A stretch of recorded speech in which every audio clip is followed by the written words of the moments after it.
We gathered on this webinar dedicated to traineeships and jobs. And it's part of the MOOC on European Solidarity Corps that we have for some months already going on the Hub platform. And actually, Lymanus and I, some months ago, it feels like a lifetime, but met with Christine and Barbara to ask them some questions, to prepare for the content and so on. And while talking to them, and you will soon have a chance also to hear from them, we realized that it would be quite nice to offer the webinar as well, since if we had so many questions, probably there are many more questions out there as well. So this is a good chance to ask and to have a chat with two people that can possibly give you some answers as well. So this is why we are here today. And as Lyman said, it will be recorded, so these answers will then be available to the wider public.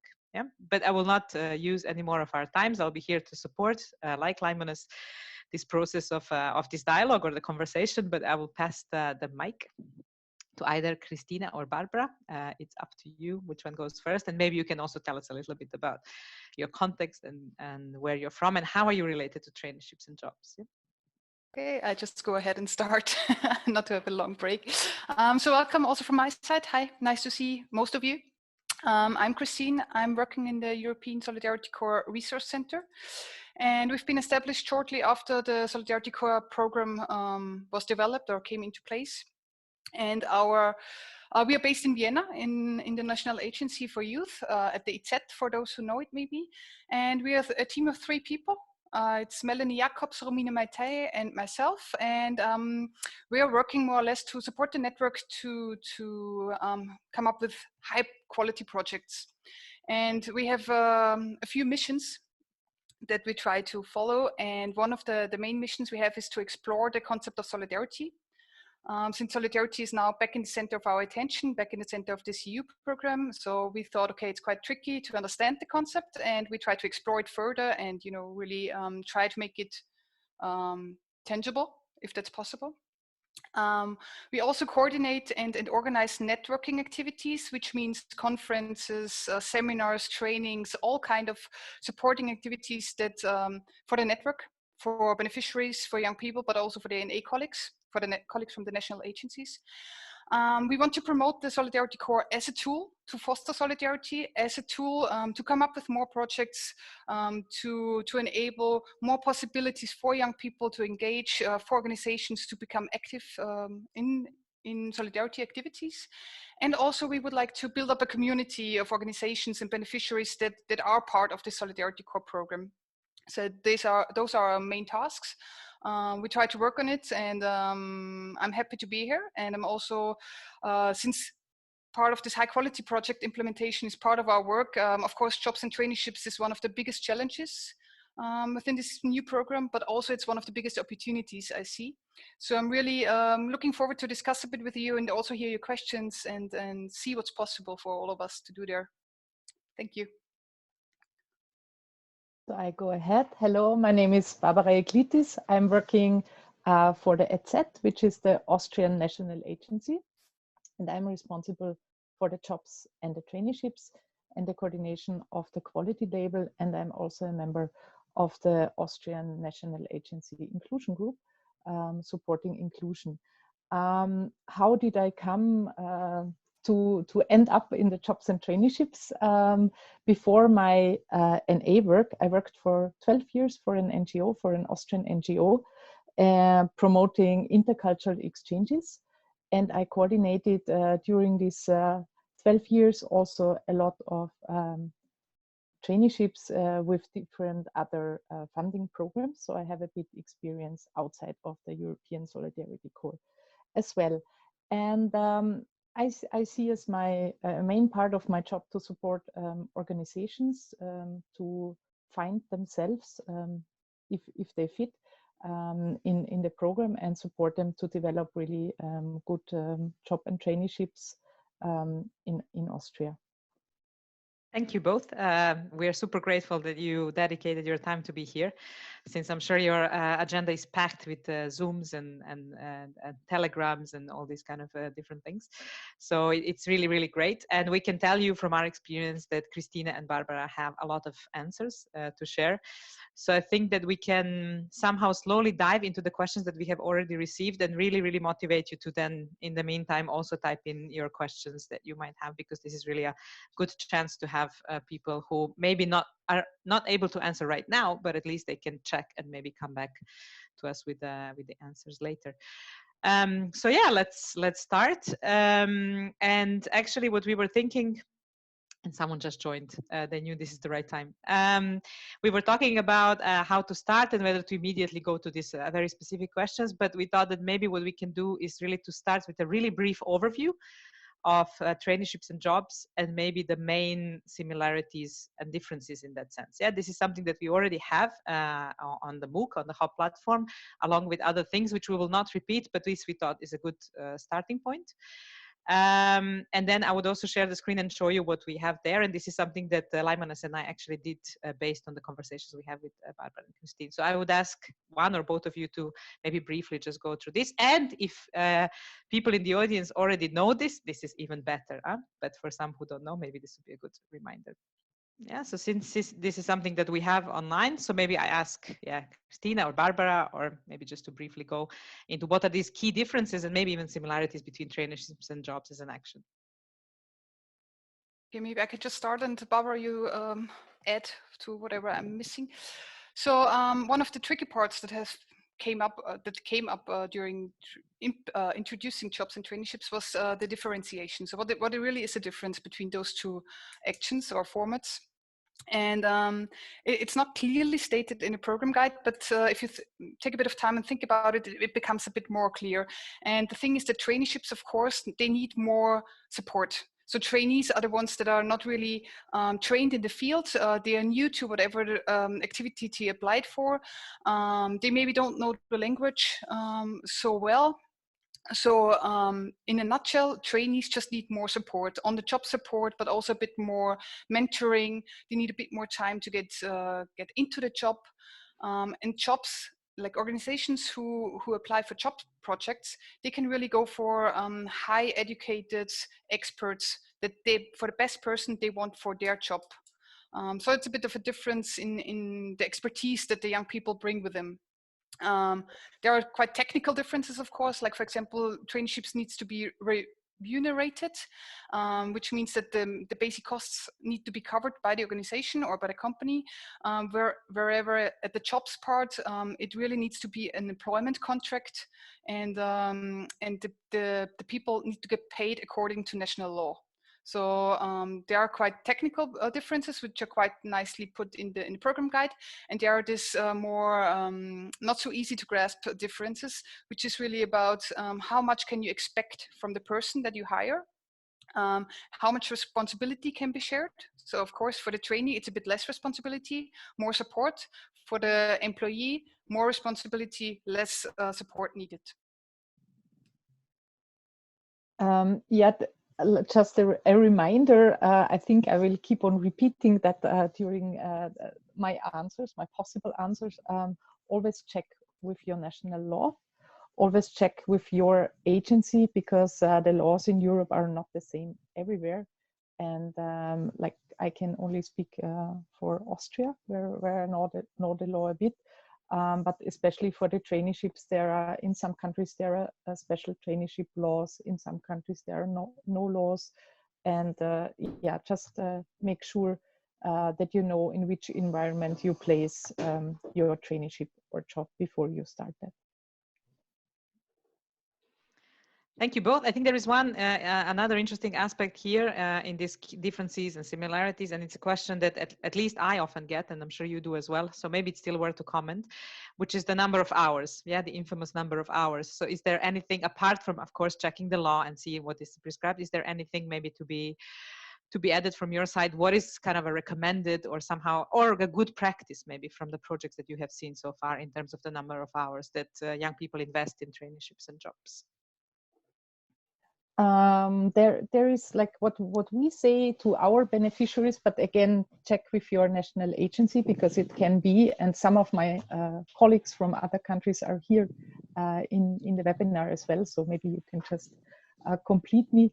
But for us, it that the payment or remuneration a person should get, it should be enough to cover the living costs. So it's more that the costs are covered for the person who is doing the traineeship, and of course in a job you need to get a payment, a proper payment. And I think this answers a bit the question with the hours as well. Mm-hmm.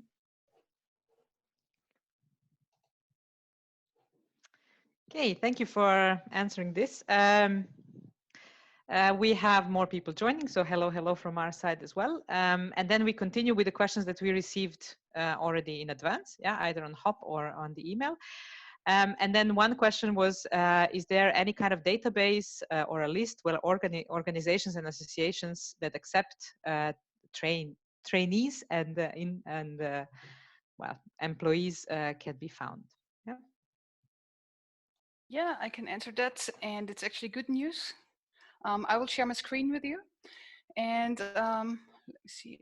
I can show you where you find the list of organizations, and it is on the European Youth Portal. So if you just Google European Youth Portal, you will come to this website. Can you all see it? Yeah, perfect. Which is a bit tricky maybe, is that jobs and traineeships is not under working here. It is under volunteering, and that's because the main part of the Solidarity Core still reflects on volunteering, and it's also a bit of a technical mistake. So far, we already gave the feedback to the Commission to change it here because it's just confusing. But for you to know, if you look for the organizations, just go through volunteering. And if you follow this, you come to this side, and here on the right-hand side on the top, you see search for organizations. And now the good news is, and that's I remember the very happy scream from Barbara when we when we found out that this was happening, is that now you can actually filter by scope. So you can go on traineeships if you look for organizations offering traineeships or jobs, in addition to other filters that you can set, and then you get the result of all the organizations, companies, whatever, that have the quality label and are offering job placements or traineeship placements. So that's where you can find all the list of organizations. And another thing is the Solidarity Core database, and that's also where you can really then look for participants and organizations. But for that, you really have to register. And for the organizations, you already have to have the quality label and the project application. So that's when you can go to the next step and really go into this database where you can also find the people that you work with. But if you just want to have a look and get an idea who offers what, this European Youth Portal is open for everybody and gives you a good impression. And if you want to know what kind of projects have been implemented in jobs and traineeship on the European Solidarity Corps platform, there is a kind of project database, and here you can find all the funded projects within the European Solidarity Corps so far, and you can filter them as well. Really cool. I also remember when we had our meeting that we were not sure if this possibility will be there when we have our unit launched on the MOOC. So a happy screen from our side as well, that you can actually really filter. It's quite helpful. Huh? So it's really cool. Brilliant. Thanks for that. We move on. And thank you, Teresa, for the question. So the next one, can we apply within jobs for a person currently working in our organization? And then there is some specifics about the person, that the person is under 30 with fewer opportunities and he has been employed for more than over a year with the organization. Yeah. So can they apply for this opportunity? That's me again to start with. Our interpretation of the program rules are such as that when you get funding for European Solidarity Corps project, you need to start a new contract. So if you need actually a new employment contract to get the funding for that person. So you cannot just take the funding for a person that is already working and has an ongoing employment contract. Basically, we will always ask you to check with your national agency, because since it's sometimes it's a bit vague in the program guide. It's always best to check with your national agency, and always, as Barbara already pointed out, also check with the national law what's possible and what's not possible. And some things are just a bit tricky, and then it's best to double check with the national agency. But for this one, we would really suggest no, it's not possible, because you need a new contract to get the funding for job placement in the European Solidarity Corps. Thank you. Nice and concrete.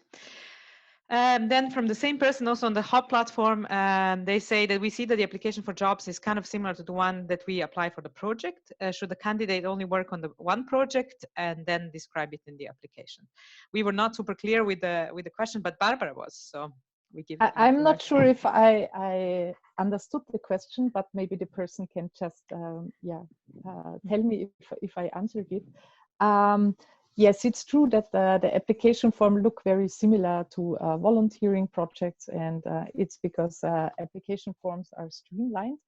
But to explore a bit the field, I was thinking to talk a bit about the design of a project. If you think of a job, let's make it very simple, like a job placement somewhere.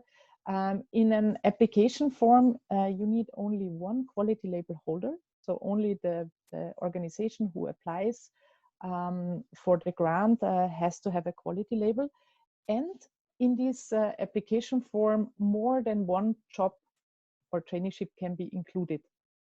So the quality label can kind of coordinate more placements. In the application form, it's not needed to know all the details. For instance, a municipality could apply, if they have the quality label, they could apply for a job and traineeship grant. And they could say, we would like to support our social organizations in our municipality working, and then they define the fields they are working in, but they don't need to know exactly the concrete task of this person, just the fields, and can include in this application more than one job possibility. Does that answer a bit the question? I hope so. Of course, when the job starts to be concrete, it needs to be also, like as in any job, you want to know what if you're a participant, you would like to know, or possible employee, you would like to know what exactly you are going to do. At that point, it needs to be clear, but in the application form, it can just be the field, and in one application, there can be more than one placement. And it also doesn't say if the municipality is the one who applies for the project grant. They don't need to employ this person. It can also be just an organization, I don't know, a youth center or environmental organization being settled in this municipality. And just to add quickly on this, that at the beginning of the task or of the project, that actually people need to know what they are hired to do. For the traineeship, there needs to be a traineeship agreement in written form. And for the employment, there needs to be an employment contract. Just to point it out one more time, that you need to have it in a written form for everybody to know what they are, approaching. Thank you, but we are not entirely sure if it answered. I'm pretty well. I would take a guess. It's just that we are not sure that the person is with us. Yeah, this was from the platform, but now, hopefully, they will watch it and find the answer. So now we would actually want to turn to the audience that we have here, and there are some questions coming. And in fact, we will ask you to use the mic and ask the question. I think it's cool that we have the overview. And then you can maybe clarify also if needed to Barbara and Christine. But I would, in fact, first ask Sinead to ask the question, because I think it's connected to one of the previous answers that you gave. So Sinead, would you like to ask? Oh, okay, then I will read it.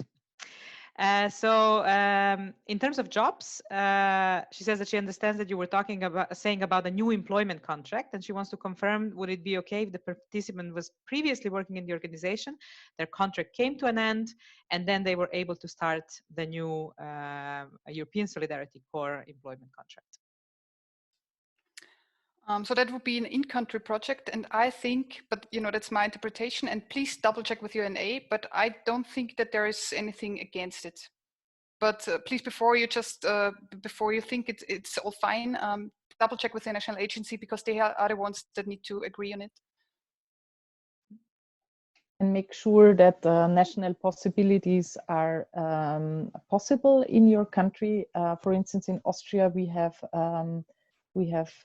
said that national jobs and traineeships and also volunteering service are only possible for participants with an inclusion background, because sometimes there are other national possibilities as well. And thank you for the question. And now, Panayotis, you also had a question, so maybe you would like to use your mic and ask it. Okay. Hello. Nice to see you. Thank you for this opportunity. The question is not very far from what was being discussed right now. I think it's a question of a lot of organizations, whether looking for a person for a job, you're already looking for somebody that has experience and you're sure that he can take the task. So there's a lot of questions about the local implication, having locals that you already know to start off, especially in the case of Cyprus. That's not a lot of experience concerning ESC, volunteering. You're really looking for people that have been already implicated, and there are a few only, so your choices are quite, they're not that much. Of course, thinking in the future to go to a person coming from overseas from another country, but it's exactly whether this is supported from the project, from the program, and is it advised. I think it's more or less answered from the previous statements, but it's whether this is looked at as a positive element or national agencies don't really pursue this, or again, maybe it's different from each NA to NA. What is the official, if our national agency asks the official directors of the project, where will they stand? Positively, negatively, gray zone? I think it's not so easy to answer with yes and no, because Europe has different countries, and in every country you have different realities. It depends how you connect it with solidarity, and also take in consideration, and that's written very clearly in the program guide. If you do national projects, what is the European added value also to that? Yeah, to make sure that, because it's the European Solidarity Corps is in the jobs and traineeships and volunteering, these are European mobility programs. So, and the focus is on the European mobility, and just make sure that there is the European dimension content-wise somehow still in the project. And I think this can happen in many different ways, how you connect it, if it's a single placement or if it's within a group. There are different possibilities how to address that. And I think, yeah, you just need to look what is meaningful in your environment. And also maybe quickly to add, to underline what Barbara said before, it has to be a niche. It's not, in-country is not just open for everybody. It really, there has to be a good reason why this in-country project makes sense and why it should be funded via an European program. So that has to be clear and visible, and it cannot be contradictory to a national existing scheme. So if you have national existing schemes that support that somehow, that you hire locals, then you really have to argue why your project is different than those, for example. So I'll share maybe the question from Diana. I don't see her here. Can an international membership-based organization having a small secretariat apply for a job program? And what are the chances to be successful? And can you give any advice in this case? Yeah. So if there's an international organization and there is a small secretariat, can they apply basically? If the job and the activity of the job placement is connected with solidarity, I wouldn't see anything against it. So yes, go for it. Yeah, you need to have either you this secretary or this international organization has a quality label already or connects with someone who has a quality label and is going to apply for this position. So I would clarify that first. And yeah, I think if it contributes to solidarity, if it brings people together, then I think you have a good chance that it's successful. If it's a good project, then yeah, go for it. Thank you. Sixtine, if I'm pronouncing your name well, maybe you can go next. It's 16, but don't worry, like it's a complicated name, so I'm used to it. So my question were more like from an applicant point of view than from an organization point of view. But what are there specific criteria when applying for a traineeship or a job? For example, I'm currently doing European Solidarity course volunteering. And the criteria where you had to be between 18 and 30, you couldn't already have done a long project before, you could do a maximum of 12 months. So I was wondering if it was kind of like the same criteria for traineeships and jobs, or... Yeah, with the Solidarity Corps, it's more like a step-by-step approach. You should not do the same thing. No, that's also not so true. But it's, for example, if you did a volunteering project for 12 months, then that's it. Then you're not allowed to do another one. But you can do as a next step, you could do a traineeship or a job. So it's more like a step-by-step approach. Or solidarity projects, for example, you can do as many as you want, more or less, as soon as they're fit the program guidelines. But now for you as a volunteer, you could do a traineeship or a job. Okay. Thank you. And you can do one or the other. Yeah. Okay. You cannot do a traineeship. No, I'm and asking. then a job. I'm actually asking. Yeah. to Barbara and Christina. Yeah. Yeah, you cannot do it at the same time because no. Yeah.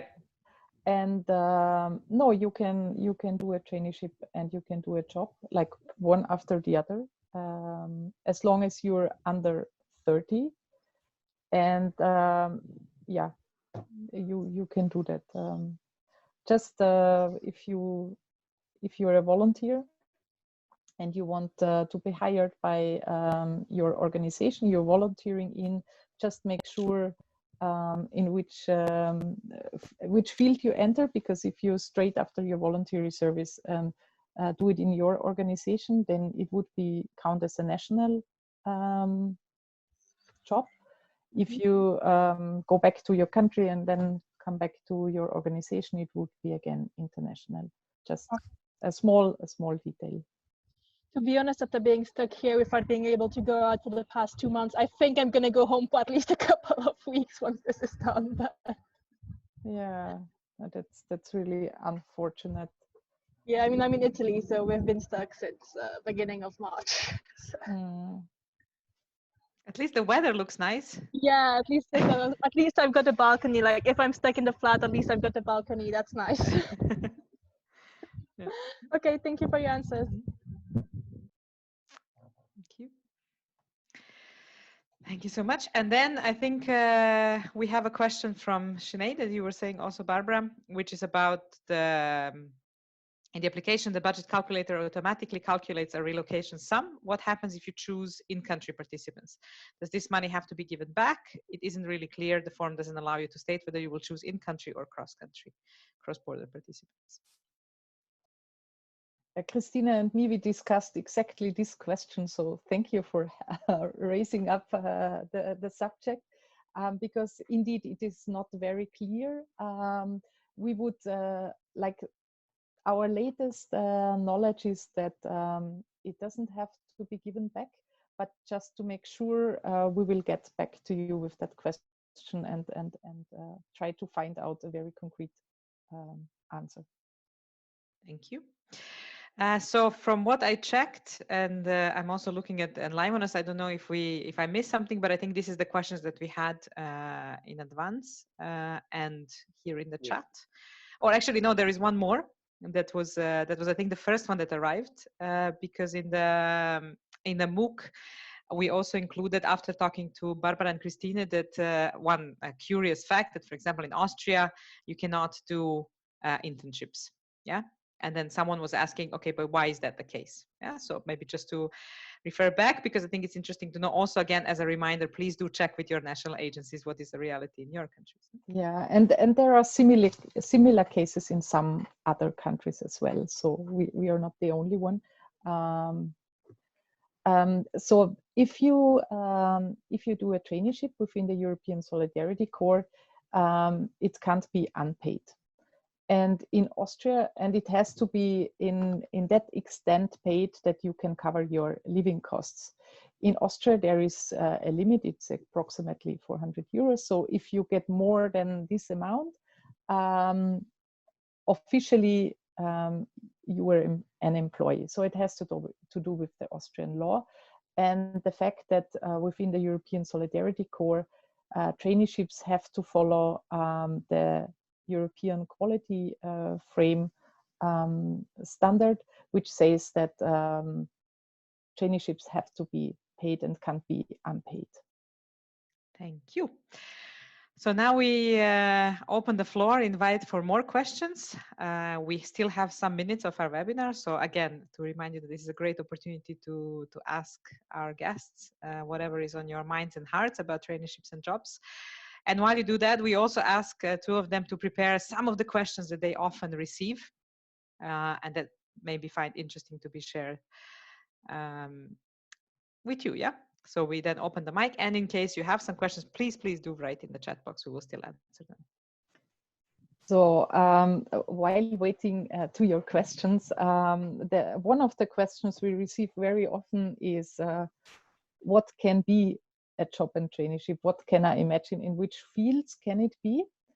And again, there is not like one answer to that. But basically, it could be like we were thinking of some examples. It could be in the environmental field, like working in a nature protected park where maybe you have a guide in more languages, or it can be also in the medical field, offering, for instance, in Austria, there's an organization giving free medical services to people who are not insured, who are not covered by the national insurance. Or it can be a social business. I don't know if we said that already, that jobs and traineeships it doesn't need to be an NGO. NGOs are very much invited, but it can be a municipality, it can be a public body, it can be a social business, it can be a company. So there are really a lot of possibilities.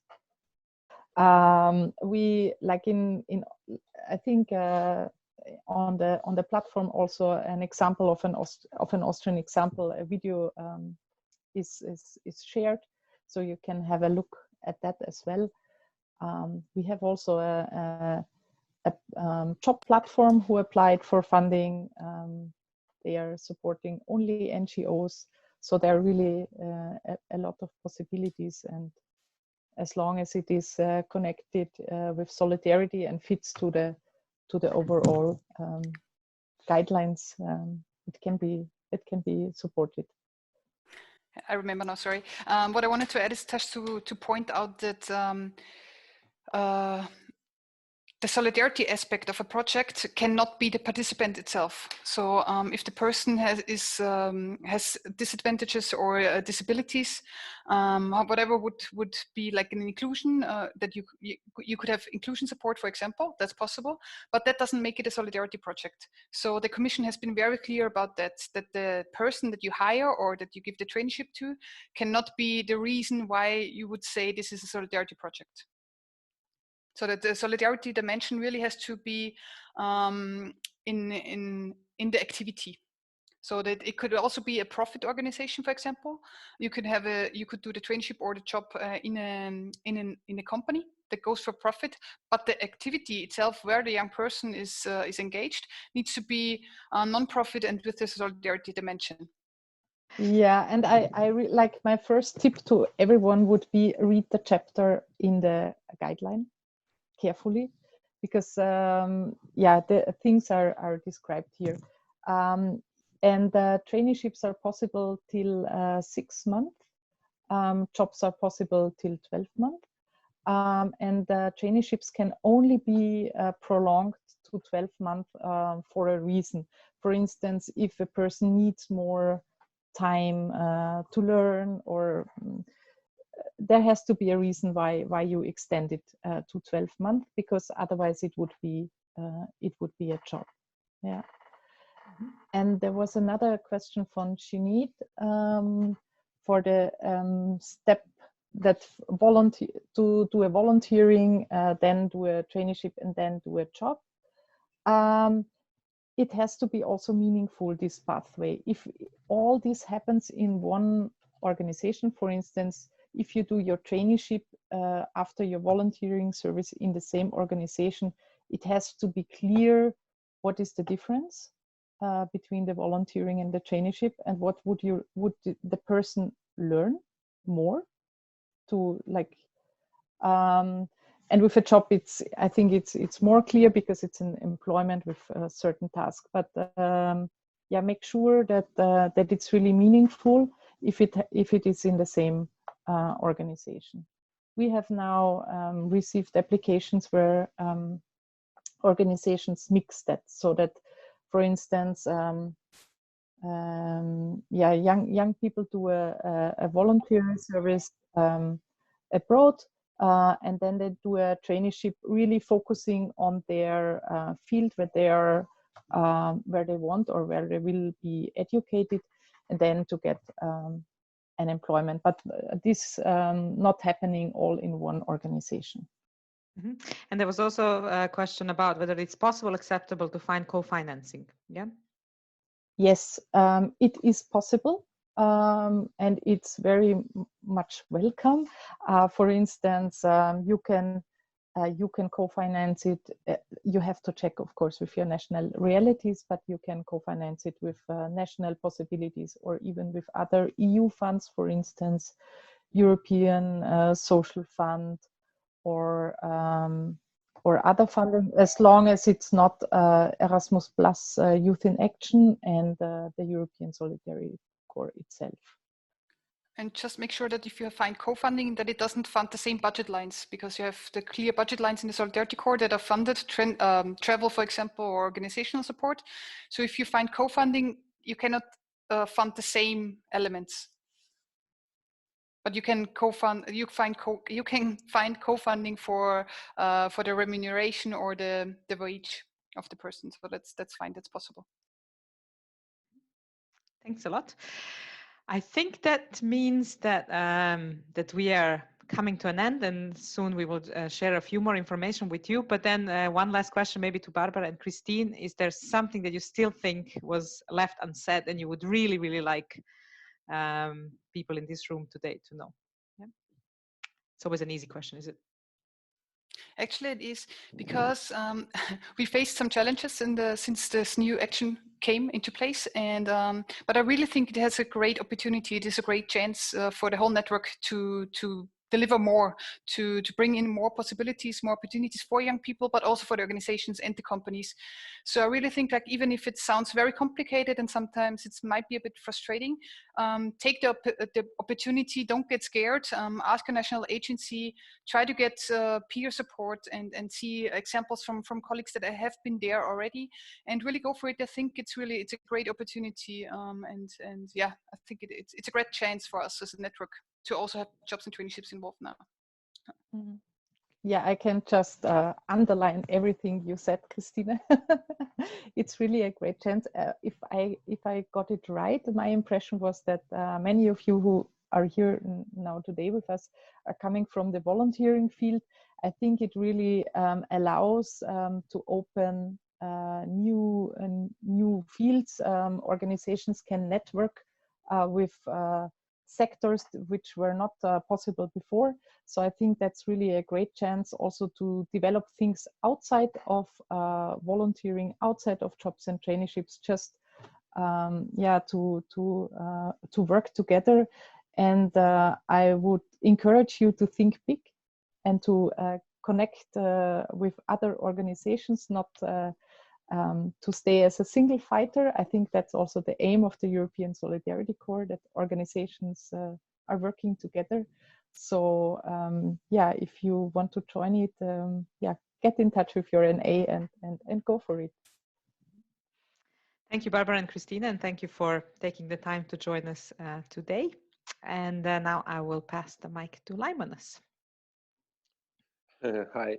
So just before finishing the webinar, you can already see some links in the chat. I posted a link to the online course where you can enroll if you didn't do it yet.